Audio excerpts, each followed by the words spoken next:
라디오 정보시대 진행의 아나운서 김영입니다.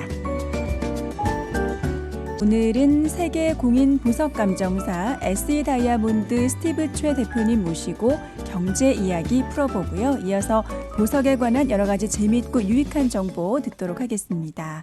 네, 안녕하십니까 대표님. 네, 안녕하셨습니까? 네, 그렇죠. 일단 제가 경제 얘기를 초반에 이렇게 말씀드리는데 아직은 좀 물가가 네. 안 잡히는 것이 좀 있어요. 그래서 그러니까요. 물가가 네. 지금 지난달에 소비자 물가, 그러니까 9월달 소비자 물가 CPI가 8.2% 오른 거로 지금 발표가 됐고요. 네. 시장 예측은 한 8.1%, 8%는 넘을 거로 예상을 했는데 8.2가 나왔다고 그래서 좀 시장에서 좀 충격을 받았고, 결국은 이 소비자 물가가 올라가는데 가장 지수가 높이 차지하는 것이 사실 주거 비용이라고 그래요. 이 CPI에서 3분의 1을 차지하는 비용이 이제 수치가 비율이 한 주거 비용의 3분의 1을 차지하고 나머지가 이제 에너지나 식료품 같은 이런 거는 좀 변동성이 크니까 빼고 근원 물가라고 해서 크게 변동하고 있는 물가를 뺀 나머지가 이제 우리가 근원 물가라고 그러는데 네. CPI는 근원 물가보다는 전체적인 지수를 나타내는 거고 8.2%가 올랐다는 얘기는 2021년 같은 날 9월 달에 비해서 8.2% 올랐다는 거고 8월 달에 비해서는 한 0.4% 올랐다고 그래요. 네. 그래서 제가 이렇게 이 올해 2022년 1월부터 9월 달까지 이렇게 소비자 물가 CPI가 얼마나 올랐나 이렇게 평균을 내봤더니요. 네. 1월 달에 한 7.6, 2월 달에 7.9, 그리고 3월부터는 계속 8%가 넘었어요. 네. 그래서 최고 많이 올랐을 때가 6월 달에 9.1%. 그랬을 때 이렇게 연평균 9개월 동안 내보니까 한 8.4%가 전년 대비 올랐고요. 네. 그렇게 우리가 소비자들이고 뭐 우리 일상생활에서 느끼는 물가가 사실은 오른 거는 피부로 다 느끼실 거예요. 그렇죠. 왜냐하면 네. 매일매일 우리가 그로소리를 본다든가 가스를 넣는다든가 그런 쪽으로 보면은 그런데 일단 뭐 가스는 그래도 좀 안정이 됐어요. 네, 왜냐하면 네. 오일이 배럴당 현재 가격이 한 85불에서 6불 왔다 갔다 하고요. 근데 이제 조금 문제점이 천연가스가 아직도 많이 오르고 있다고 그래요. 천연가스가 주로 공급하는 나라가 지금 러시아고, 그 천연가스를 러시아로부터 많이 공급을 받는 곳이 유로인데 유로존이 지금 많이 이제 천연가스가 올라가서 물가가 많이 올라서 지금 굉장히 고통을 받고 있고, 네. 그런데 이제 이렇게 물가를 올라서 오르는 거는 어쩔 수 없이 지금 우리가 느끼는 거는 일단 경제 상황에서 통화량을 많이 늘려놓은 것이 이제는 우리 현실에 와서 물가를 올려놓는 현상이 아닌가. 그러다 보니까 연준에서도 네. 이제 금리를 올리기 시작하고 있다고 볼 수 있습니다. 네. 그러니까 금리를 이제 계속 올리는데 이게 물가가 잡혀야 되는데 그건 글쎄 일단 네. 뭐 정책적으로 일단 돈이 풀린 상황을 네. 일단 돈을 흡수를 해야 되거든요. 왜냐하면 네. 시중에 유통되는 통화량이 많으면 많을수록 결국은 물가를 끌어올리는 거고요. 네. 물가가 오른다는 얘기는 그만큼 유동성이 좋고 그렇기 때문에 그 부분이 어떤 식으로든지 회수가 되다 보니까 금리를 올리는 것이 가장 첫 번째 정책 수단이라고 보거든요. 그래서 네. 금리를 올리면은 거기에 따른 부작용의 이제 결론은 부채를 가지고 운용을 한다든가 네. 부채가 많은 개인이라든가 부채가 많은 소상공인 같은 경우가 이제 굉장히 많은 힘이 들겠죠. 그렇죠. 왜냐하면 그만큼 이자율이 2022년 3월부터 오르기 시작해가지고 네. 현재까지 지난달 9월까지 5번 올렸고요. 네. 그다음에 이제 10월 달은 FOMC가 없어서 안 올리고 11월 2일 날 다시 하거든요. 그러면 네. 그때도 우리가 봤을 때 0.75% 한 자이언트 스텝이라고 그래요. 그러면은 네. 지금 9월 달에 현재 금리 최상단점이 3.25인데 0.7을 올리면 4%가 되는 것 같고요. 네. 그래서 11월 1일 2 중에서 0.75를 올리게 되면은 3.75. 그다음에 12월 14, 13이 또 공개시장위원회가 마지막으로 있어요. 그래서 네. 연말이 이제 거의 가까우면서 마지막으로 일 때 0.5에서 아니면 0.75를 올린다고 그러면은 결국은 미국이 연말 기준 금리가 4.5에서 4.75 거의 5%대로 간다고 봐야 되고. 올해 연말까지. 네, 연말까지. 네. 그래서 그 물가가 이렇게 올라가고 있으니까 금리를 계속 올려서 물가를 잡고 있는데 사실은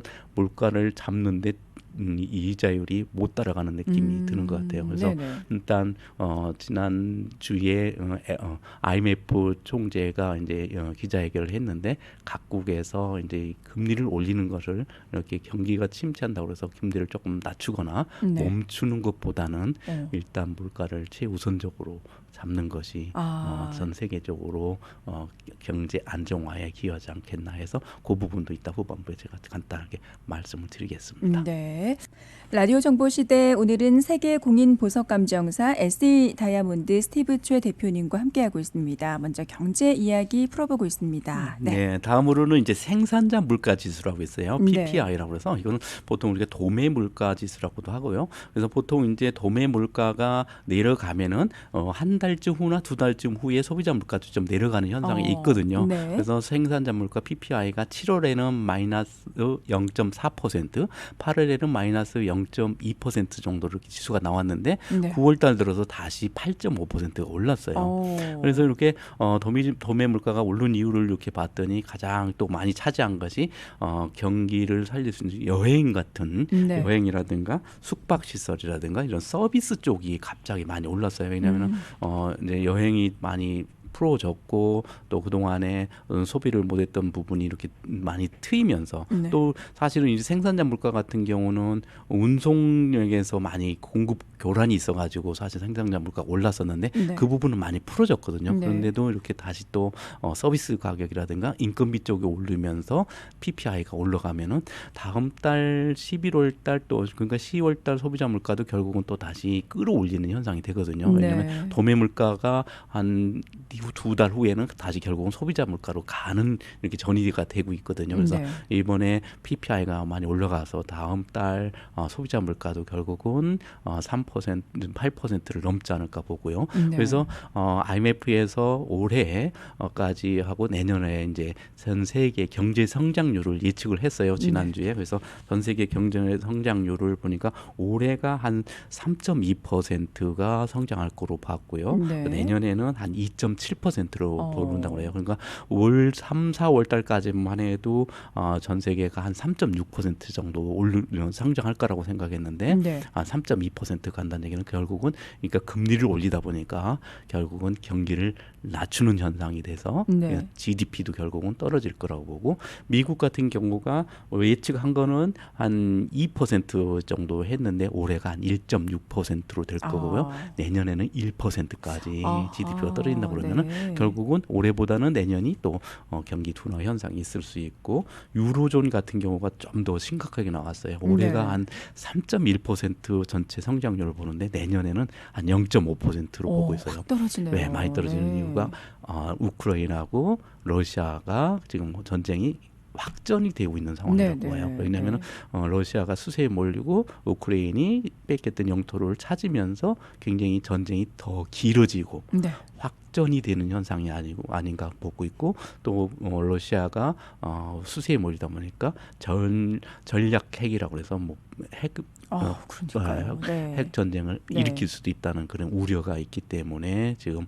그 유로존이 굉장히 힘들어졌고 또 그러다 보니까 유로화가 약해지고 네. 또 이번에 영국 같은 경우도 사실은 유로하고 분류가 됐거든요. 원래는 영국이 유로에 포함돼 있다가 블랙시트라고 해서 작년에 네, 탈퇴했어요. 네. 작년 2021년 말로 해서. 그래서 지금 거의 한 9개월 이제 영국 혼자 독자적으로 경제를 운영하고 있는데 이번에 총리가 새로 바뀌면서 감세 정책을 한다고 발표하는 바람에 네. 파운드가 많이 약해졌고 또 영국 채권이 많이 약해졌어요. 그래서 영국이 원래는 3.6% 올해 성장하는 걸로 돼 있는데 내년에는 0.3%로 엄청 떨어질 거로 네, 예측을 네. 하고 있어요. 그중에 영국이 굉장히 좀 어렵네요. 네, 그래서 영국이 지금 사실은 새로운 총리가 와서 경기를 어떻게 살리려고 하는 의욕은 앞섰던 건 사실인데 네. 지금 단계는 인플레이션이 많이 있는 단계에서 긴축을 하는 과정에서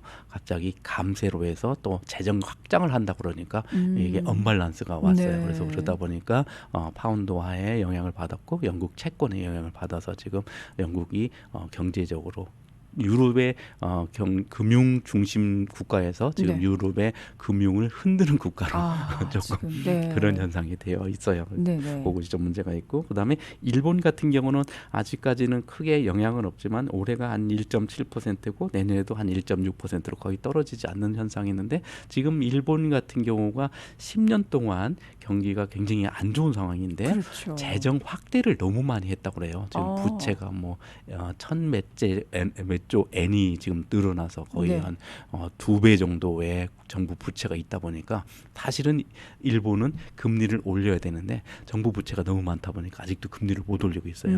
0.5%를 그대로 유지하고 있는데 0%대 아직도 그대로 있고, 다른 나라는 지금 거의 뭐 3%, 그렇죠. 미국이 3.25인데 일본은 아직도 0%대를 가지고 있는 거는 결국은 국가의 부채가 많아서 그 부분이 너무 많은 영향을 받을까 봐 지금 못 올리고 있는 건데, 네. 경기는 그래도 어느 정도는 잘 유지하고 있다고 볼 수 있고요. 또 이제 다음이 이제 중국이 문제인데, 네. 중국도 2021년도에는 8.1%가 증가했다고 발표했는데 2022년도에는 3.2%가 이제 IMF에서는 성장할 거로 봤고, 내년에는 4.4% 본다고 했거든요. 그런데 월드뱅크, WB 세계은행에서는 네. 올해 한 2.8%까지 떨어질 거로. 그러니까 중국이 이만큼 경기가 안 좋다는 얘기는 그동안에 코로나 지로 정책으로 인해서 봉쇄가 그렇죠. 많은 영향을 받았다고 네. 볼 수 있거든요. 그래서 올 초부터 지금 6, 9월, 7월 달까지 거의 중국의 경제가 스톱된 상황이어서 네. 전체 경기가 GDP가 한 3% 미만으로 나오지 않을까 예측하고, 다행히 내년에는 그래도 조금 올라갈 수 있는데, 좀 문제점이 또 이제 이렇게 미중 무역이 아직도 굉장히 심각하거든요. 네. 그래서 미국에서 반도체라든가 전기 재료를 아직도 중국산을 굉장히 규제를 하고 있기 때문에 그 영향이 내년에도 좀 받지 않을까 생각이 들고 있습니다. 네, 알겠습니다. 여기까지 듣고요. 이제 광고 듣고 돌아오겠습니다. 라디오 정보 시대, 오늘은 세계 공인 보석 감정사 SE 다이아몬드 스티브 최 대표님과 함께하고 있습니다. 예기치 않게 발생된 교통사고 많이 당황하셨죠? 영주권을 신청하려는데 좋은 변호사를 찾고 계신다고요? 여기 이상한 변호사 위자연 변호사가 있습니다. 수임료만을 목적으로 안 되는 케이스를 무리하게 진행하지 않는 변호사, 과정과 결과에서 고객으로부터 신뢰받는 변호사, 고객에 의한, 고객을 위한, 고객의 이민교통사고 전문 위자연 변호사 770-817-0208. 지수야, 나 마음에 드는 집을 찾았는데 요즘 이자율이 너무 많이 올라서 사야 할지 고민이야. 최윤석 융자한테 맡겨봐. 전미주 최저 이자율 보장해. 회사에서 직접 융자해줘서 융자도 엄청 빨리 나오고 또 직접 융자해주니까 믿음직스럽더라고. 19년 경험의 주택, 상업, 개인 융자 전문. 크레딧이 안 좋으신 분들은 크레딧 교정까지 해서 좋은 이자를 받아드립니다. 끝까지 신뢰할 수 있는 융자 전문인 최윤석 융자 404-578-1426. 행사에 배너가 있으면 좋을 텐데. 포토존이 있으면 좋겠는데. 행사 브로셔가 있어야겠는데. 네, 이것저것 다 하는, 물어보면 다 아는, 두고두고 마음에 드는 우리 동네 사인 프린팅 배너앤프린트.com이 있습니다. 온라인으로 주문하고 미저녁 딜리버리 해드리는 온라인 배너 간판 맞춤형 디자인 전문 제작업체 배너앤프린트. 지금 배너앤프린트.com에서 주문하세요. 678-274-7275 274-7275. 형님, 안 뵌 사이에 너무 예뻐지셨어요. 어디가 달라졌지? 성형하셨나? 눈치챘어? 109번 아시몰에 있는 이 편한 세상 치과에서 미용 치료 받았잖아. 세상에, 그 말로만 듣던 미용 치료가 이렇게 효과가 좋은 줄 몰랐어요. 이 편한 세상 치과가 치료 잘하기로 유명한 이유가 있구나. 편안하시죠? 이 편한 세상 678-381-2875. 이번에 텍스를 엄청 낼 것 같은데. 걱정 마세요. CPA가 일처리를 얼마나 꼼꼼하게 하느냐에 따라 텍스가 세이브 될 수 있습니다. 도우찬 CPA에 맡겨보세요. 내 돈이다 생각하고 내 비즈니스에 맞게 관리해줄 회계사 어디 없을까? 기계적으로 일을 처리하지 않습니다. 사업 파트너로서 고객을 위해 꼼꼼한 분석과 조언을 해드립니다. CPA 도우찬 678-770-3817. 믿고 사는 메가마트, 좋은 품질, 더 나은 가격. 느타리 버섯 파운드에 7불 99, 동치미 무 1불 99, 피크로이 파운드에 99전, 표고버섯 파운드에 5불 99, 한국 적상추 99전, 한국 양배추 파운드에 79전, 단감 파운드에 2불 49, 삼양 라면 멀티 2불 99, 혜태 인삼 한 뿌리 삼계탕 6불 99. 가족사랑 행복공간 메가마트 770-817-6400. 라디오 정보시대 오늘은 세계 공인 보석 감정사 SE 다이아몬드 스티브 최 대표님과 함께하고 있습니다. 네, 그래서 IMF에서 내년도 세계 성장률을 얘기했는데 이제 한국, 대한민국 같은 경우가 2022년도에 한 2.6%, 내년에 한 2% 정도 보이거든요. 그런데 네. 이제 아까 얘기했던 위안화라든가 이 원화 같은 경우는 기축 통화가 아니거든요. 그런데 네. 이렇게 달러가 강하다 보니까 이 아시아 존에 있는 환율을 그러니까 달러들이 다 미국으로 와서 외환 위기가 올 수 있는 지역이 이제 아시아 신흥국들이 그래서 경기가 안 좋으면은 결국은 환율이 자꾸 올라가는 거거든요. 왜냐하면 네. 이 환율은 결국은 그 나라의 무역 수지라든가 그만큼 얼마만큼 경제 성장을 했느냐를 보고 그 나라의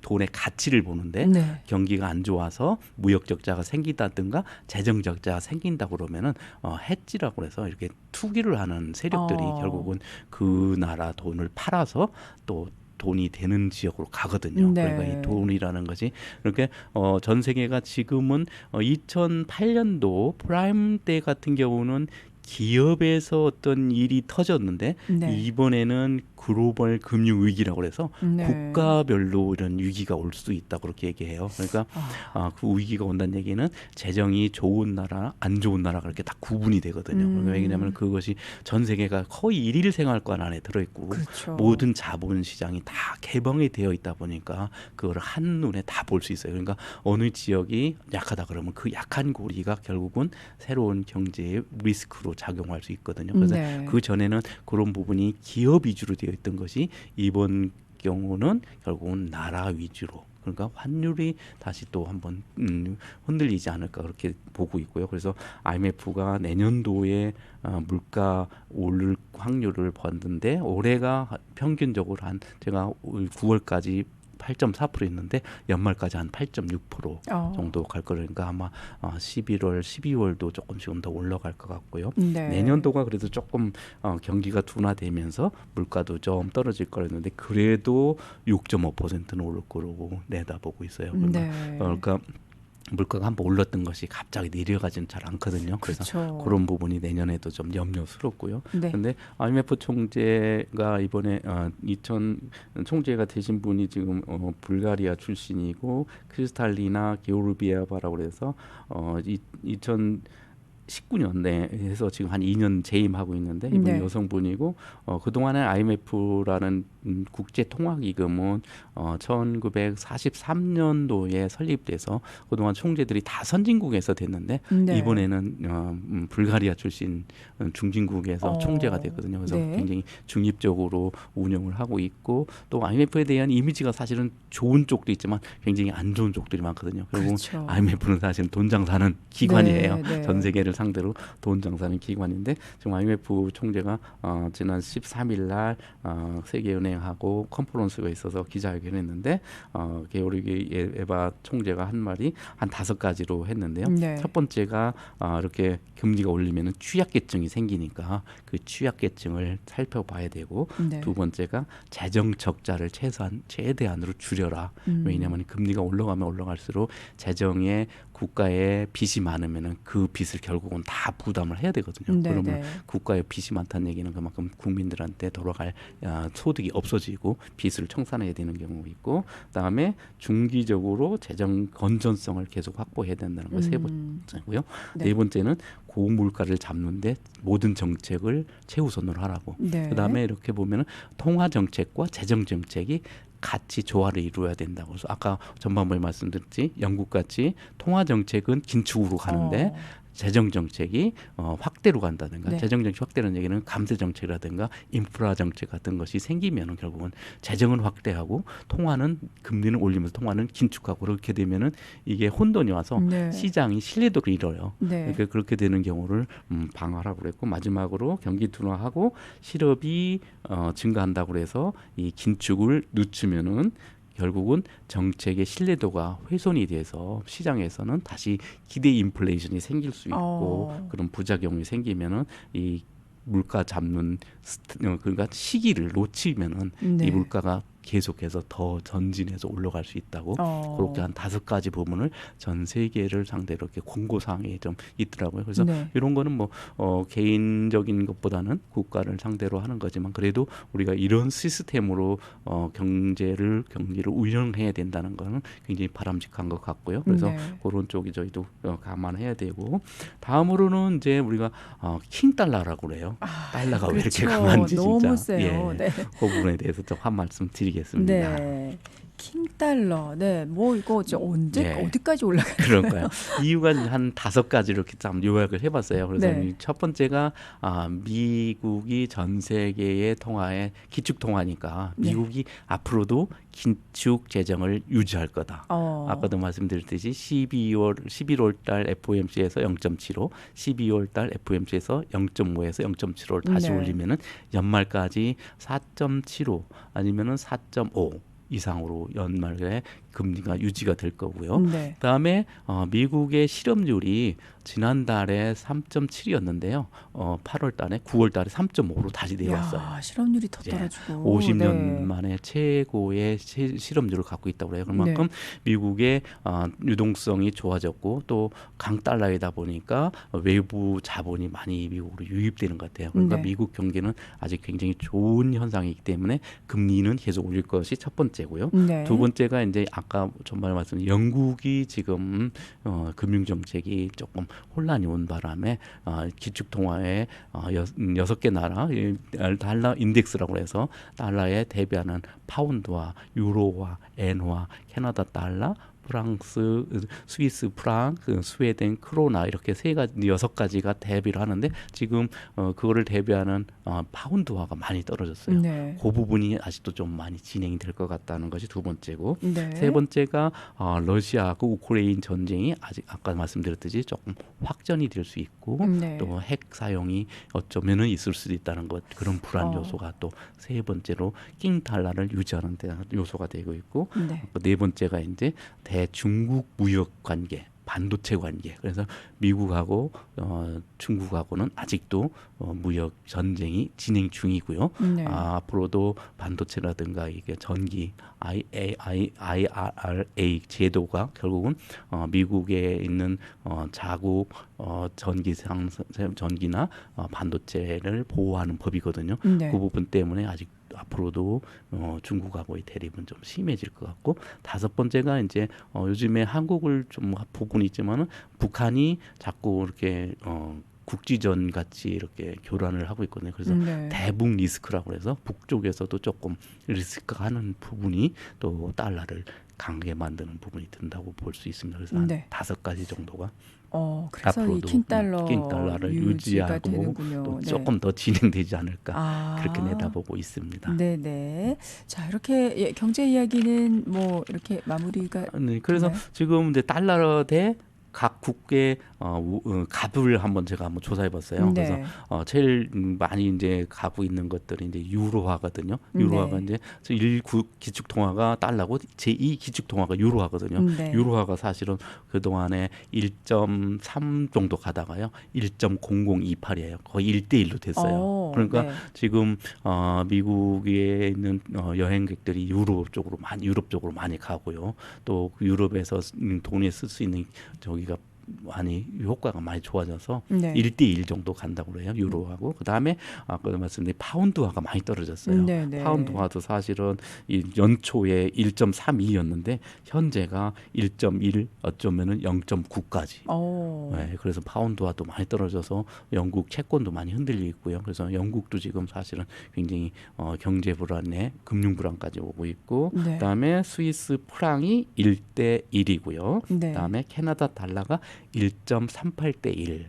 그다음에 스웨덴 코로나가 11.3 정도 돼요. 그래서 이렇게 6개 통화가 다이아몬드 6개 통화가 달러 인덱스를 기준으로 하는데 지금 다른 통화들이 다 약하다 보니까 네. 현재 달러 인덱스가 112로 나오고 있거든요. 그래서 네. 110이라는 얘기는 1973년도 브리튼 우주 때 달러 인덱스를 산정하면서 그때가 100으로 봤을 때 네네. 지금으로 돌아봤으면 112까지 갔다는 얘기는 달러가 그만큼 강해지는 거고요. 최고 강할 때가 120까지 갔고요. 네. 최저가 85까지 갔었대요. 달러가. 그동안 네, 변동폭을 보면은 네. 근데 연말이나 내년 초까지는 116에서 117까지로 보고 있거든요. 그러니까 네. 앞으로 조금 더 강달러는 유지될 것 같아요. 네. 그다음에 wen화 같은 경우가 현재 148 정도 가요. 150엔 정도 가요. 그러면 엔화도 많이 올라가 있고요. 그러니까 엔화가 올랐다는 얘기는 달러가 강해서 엔 가치가 하락했다는 얘기고. 그렇죠. 네. 그다음에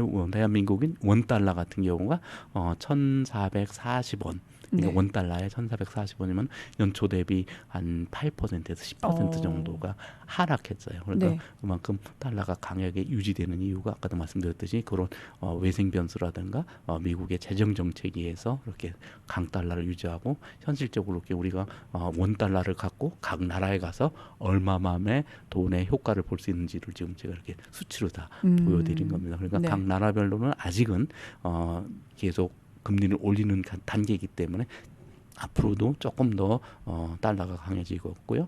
강해지면은 결국은 우리가 이 말씀을 드리는 거는 금의 영향을 얼만큼 받을지를 제가 말씀드리는 거예요. 네. 그래서 금하고 관련을 보면은 오늘의 금 시세가 온스당 한 1,670원 한 달 전에 왔을 때고 똑같아요. 네. 그 중에는 장중에는 1,700을 넘었다가 다시 이제 강 달러로 가면서부터 또 다시 1,670원대 왔다 갔다 하고요. 그래서 네.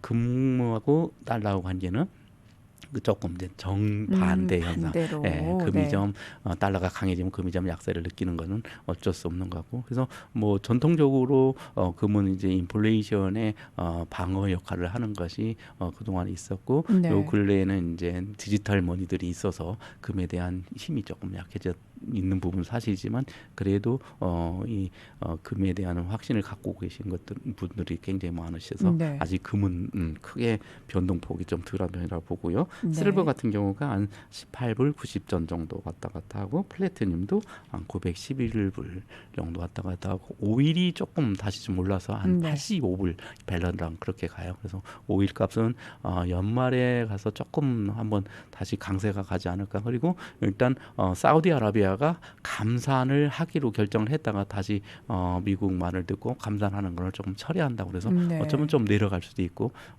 아니면은 이제 러시아하고 우크라이나의 그 영향력에 따라서 조금 오일 값은 왔다 갔다 할 수 있을 것 같습니다. 네. 라디오 정보 시대 오늘은 세계 공인 보석 감정사 SE 다이아몬드 스티브 최 대표님과 함께하고 있습니다. 네, 그 어려운 경제 이야기를 정말 알기 쉽게 잘 풀어주셨고요. 저도 정말 많은 공부가 되고 도움이 되고 있습니다. 네, 감사합니다. 네. 자, 이번에는 이제 보석 이야기로 넘어가 볼게요. 보석 얘기하기 전에 이제 미국 예물 시장의 뉴 트렌드라고 해서 네. 제가 어떤 자료를 찾다 보니까 그게 굉장히 저희 SE 다이아몬드도 보고 그런 경향이 있는 것을 좀 느꼈는데 그걸 이제 문서화해서 나와서 제가 자료를 채취했거든요. 네. 첫 번째가 쉐입이 좀 바뀌는 것 같아요. 쉐입이라는 얘기는 뭐냐면은 다이아몬드의 형태가 동그라냐 아니면은 물방울 형태냐 아니면은 에메랄드 쉐입이냐 그거를 저희가 쉐입이라고 그래요. 그러니까 네. 다이아몬드 원석에 최대한 많이 회수할 수 있는 형태를 만드는 것을 저희가 쉐입이라고 하거든요. 네. 그래서 제일 많이 훼손율이 나오는 것이 라운드 형태예요. 모든 이렇게 원석이 거의 라운드 형태로 나오긴 나오지만은 거기에서 가장 많이 손실이 되고 회수할 수 있는 것이 라운드 형태고요. 그래서 우리가 가격을 정할 때 라운드가 가장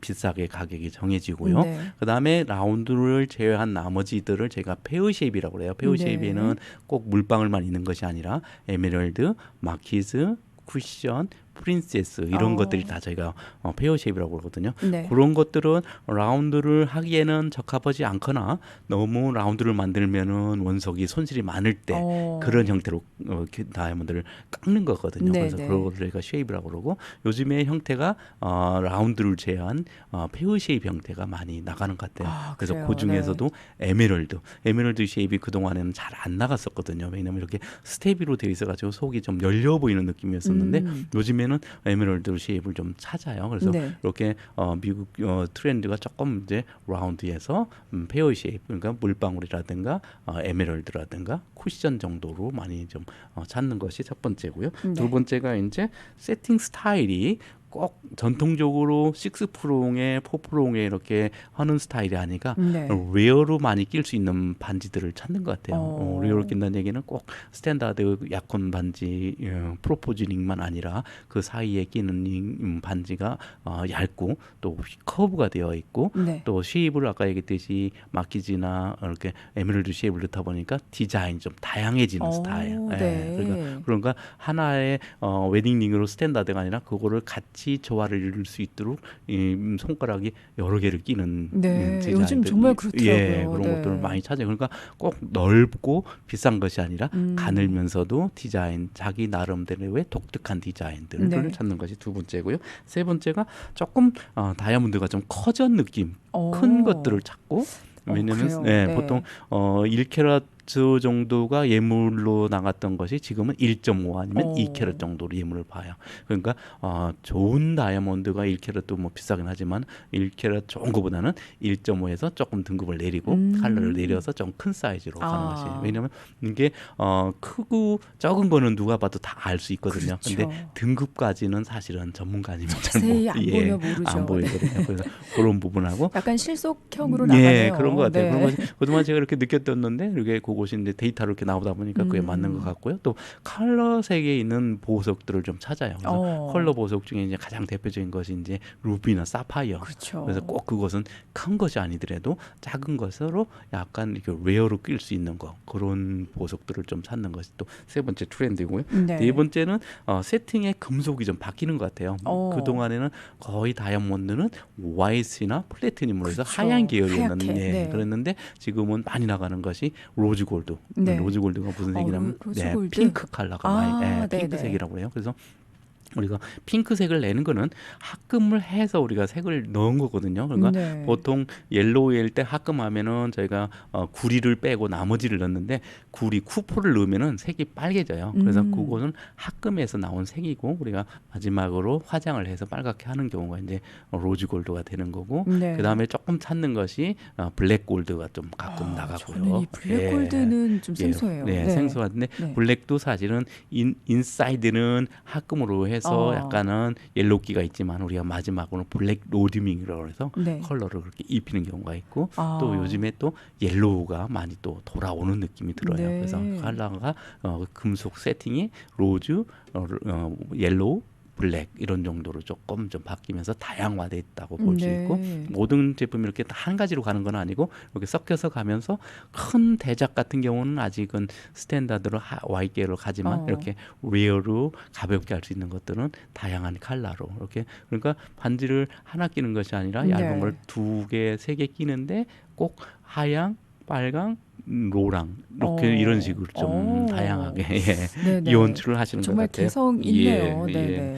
그리고 다섯 번째가 미국에도 이제 프라미스 링이 이제 구하는 찾으러 오는 경우가 많아요. 프라미스 링이라고 해서 네. 한국의 커플링 개념인 것 같아요. 네. 한국의 커플링 개념은 한 10년 전, 15년 전부터 이게 유행했었거든요. 그렇죠. 그러니까 네. 커플링 개념이라는 얘기는 둘이 지금 사귀고 좋은 관계다는 거고 앞으로 이제 프로포즈 그러니까 피라미스하고 프로포즈하고 좀 다른 개념이거든요. 피라미스는 그냥 가볍게 우리 마음을 교제하는 거고 프라미스는 이제 결혼을 하게 있다고 프로포즈는 결혼을 하겠다 약속하는 것이 프로포즈거든요. 네. 그래서 보통 미국에서는 프로포즈를 하면은 남자가 여자한테 결혼해달라고 프로포즈하는 거고요. 네. 프라미스링은 그 전 단계. 그러니까 서로 나눠 끼는 네, 거군요. 나눠 끼는 네. 거 같은 컬러라든가 같은 크기로 이렇게 나누는 프라미스링을 찾는 경우가 많이 늘어나고 있는 것 같아요. 그 동안에는 네. 한국 분들 위주로 커플링 개념이 좀 있었는데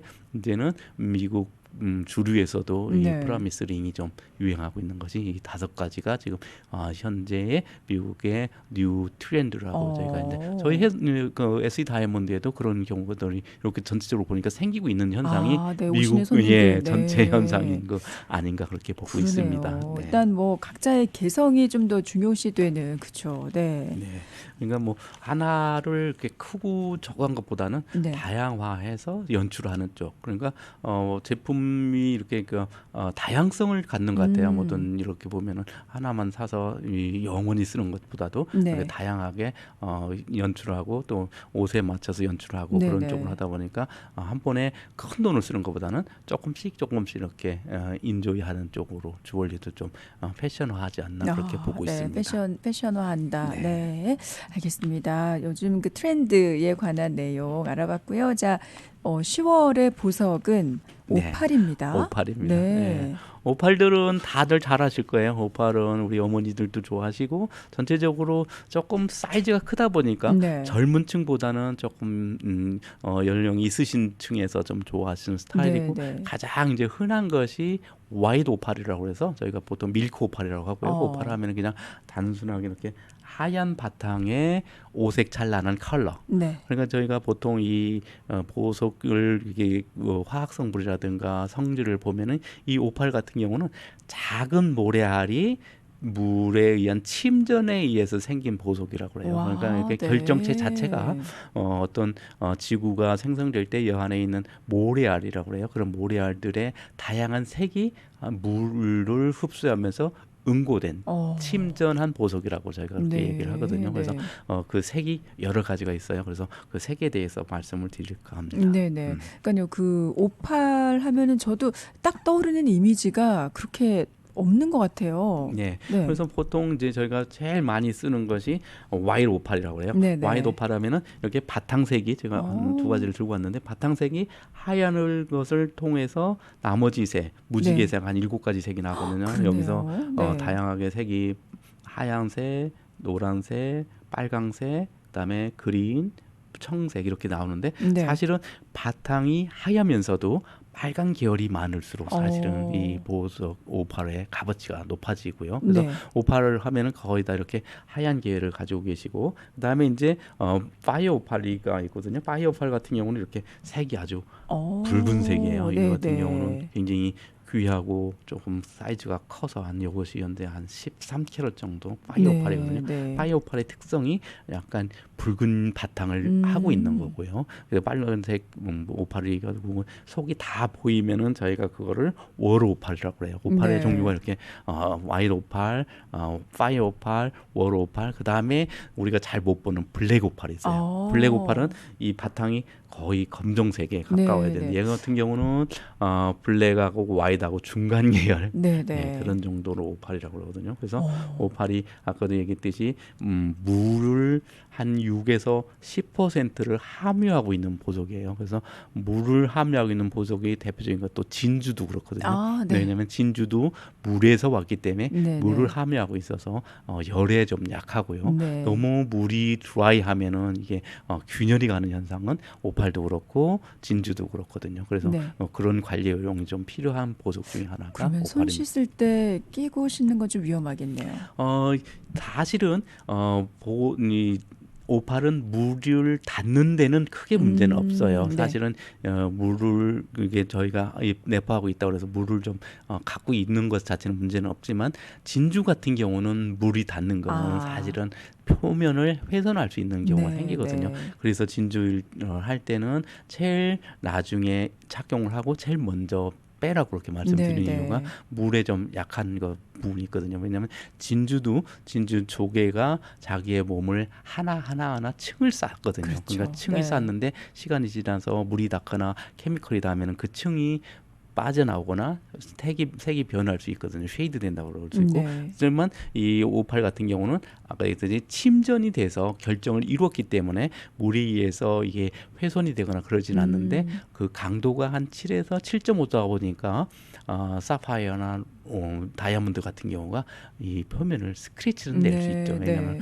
58은 조금 면이 크고 아까 얘기했듯이 이 침전물로 형성이 되었기 때문에 그 부분이 조금 약해서 상처를 입을 수 있는 부분이 있고요. 네. 그래서 58 같은 경우는 보통 이렇게 오볼로 저희가 많이 거래를 하지만 마키지인 경우도 많이 있어요. 마키지라는 얘기는 끝 부분이 조금 날카로워요.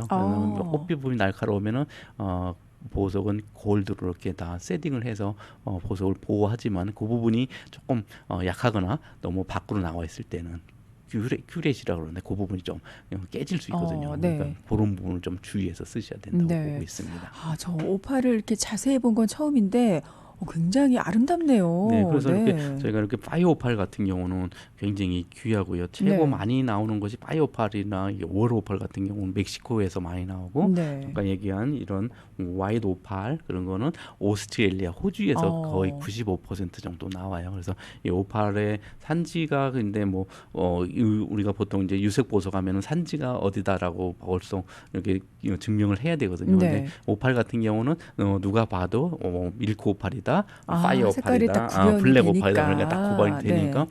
난 이제 뭐 우리가 이미테이션 오팔하고 내추럴 오팔하고는 눈으로 봐도 사실 구분이 돼요. 이미테이션 오팔은 제가 오늘 샘플을 안 가져왔는데 네. 너무 완벽하게 색의 조화가 너무 잘 만들어져 있어요. 그러니까 너무 오팔인데 완벽한 컬러를 갖고 있다 그러면 거의 저희가 내추럴이라고 안 하고 거의 합성이라든가 이미테이션이라고 저희가 말씀을 드리거든요. 그래서 네. 모든 컬러가 너무 완벽하게 조화를 이뤘다 그러면 다시 한번 생각해 보시는 것도 괜찮지 않을까 생각이 듭니다. 네.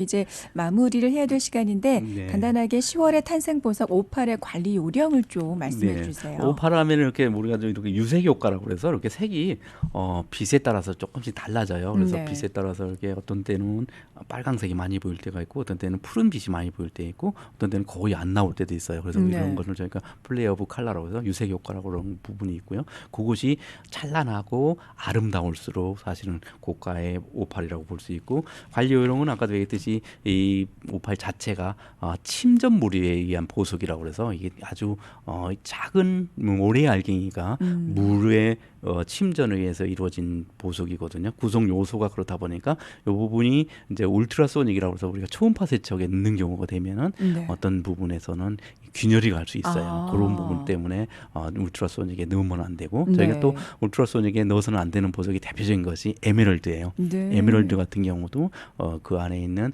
이물질이 원소가 바나듐이라는 색의 그린인데 그 부분이 인크루전이 많이 포함되어 있기 때문에 인크루전을 혼돈을 시키는 것이 울트라소닉이거든요. 그러면 균열이 갈 수도 있기 때문에 안 되는 보석 중에 하나가 에메랄드, 그다음에 오펄. 그다음 네. 오펄은 또 아까 얘기했듯이 물이 있기 때문에 물이 증발을 하면은 속에 있는 모래 알갱이들이 축소가 되면서 균열이 생기는 거거든요. 왜냐하면 네. 작은 입자들이 모여서 이렇게 결정체를 이루었다 보니까 수분이 어느 정도는 내재하고 있어요. 그래서 아까 얘기했듯이 6에서 10%의 물이 내재하고 있는데 그 부분이 저거 하면은 결국은 다시 균열이 가는 거니까 그런 네. 부분 때문에 주의하셔야 되고 아까 얘기했듯이 뾰족한 오팔은 그 부분을 조금 주의해서 쓰시는 거고 다시 이렇게 오팔 같은 경우는 스크래치가 생기면은 리팔러싱 하면은 굉장히 컬러가 살아나는 것 같아요. 네, 그런 네. 부분은 얼마든지 가능하니까 쓰실 때 좀 주의할 것은 열에 약하고 물을 항상 상존하는 것이 좋다는 거 네. 그런 부분만 주의해서 쓰시면 아름답게 오래 쓰실 수 있을 거라고 봅니다. 네. 자, 라디오 정보 시대 지금까지 SE 다이아몬드 스티브 최 대표님과 함께했습니다. 네, 오늘 말씀 감사합니다. 네, 감사합니다.